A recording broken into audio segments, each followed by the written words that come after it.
A blessed Wednesday to us.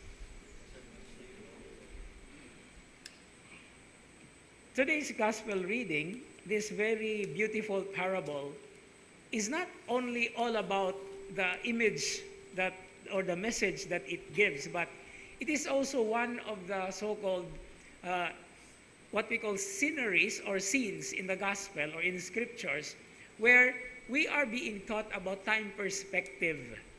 Time perspective from our own point of view and time perspective from the point of view of God, which is, by the way, eternal.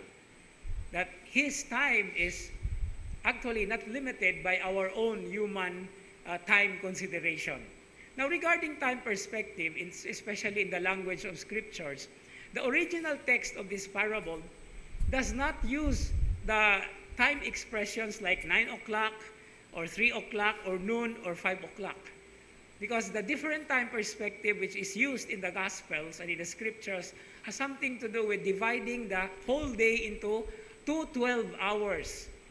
And the daytime is actually identified in the first 12 hours.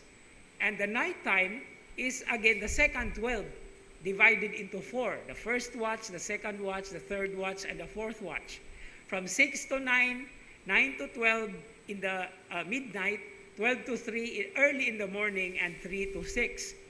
And beginning at 6 o'clock, it is already the first time, the first hour of the day. And so going down until 5 o'clock or 6 o'clock in the evening, you count 12. That's why if you have heard the expression, the idiom, 11th hour, it does not mean 11 o'clock. But 11th hour is 5 in the afternoon. No? So moingon gani ka nga usa ka tawo sa man siya 11th hour man ni kanunay.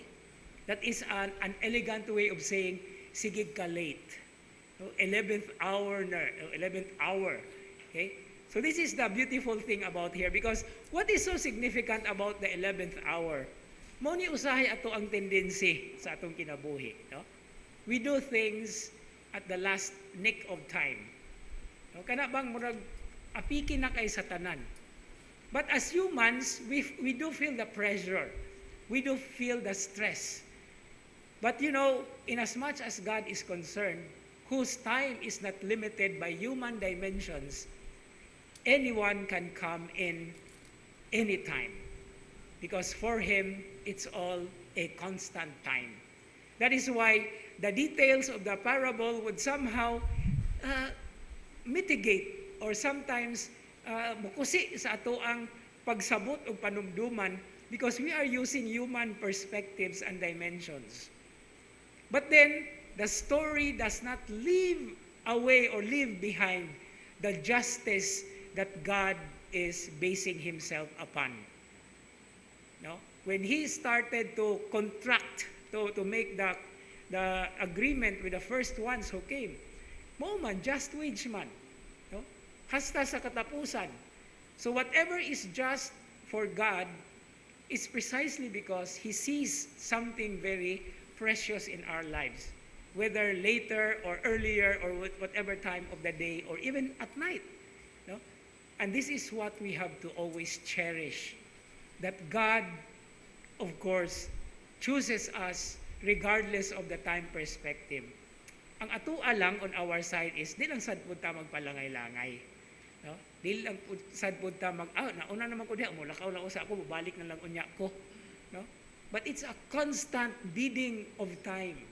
Because even in our human limitations regarding time dimensions, every bit of the second, every moment of our life, every degree of whatever time perspective it is, belongs to the eternity of God. And that is one way of saying He is always part of every beating of our life, of every heart, of every beating of the heart. And so with this interesting parable today about God's generosity that cannot be matched, let us also imitate that generosity despite certain limitations on our part. The most important thing is, just like yesterday's reflection, what is given to us is also gift for others. And what is gift for others also is gift for still so many gifts, and we give it back to God in way of our gratitude, our graciousness, and our thankfulness. Amen.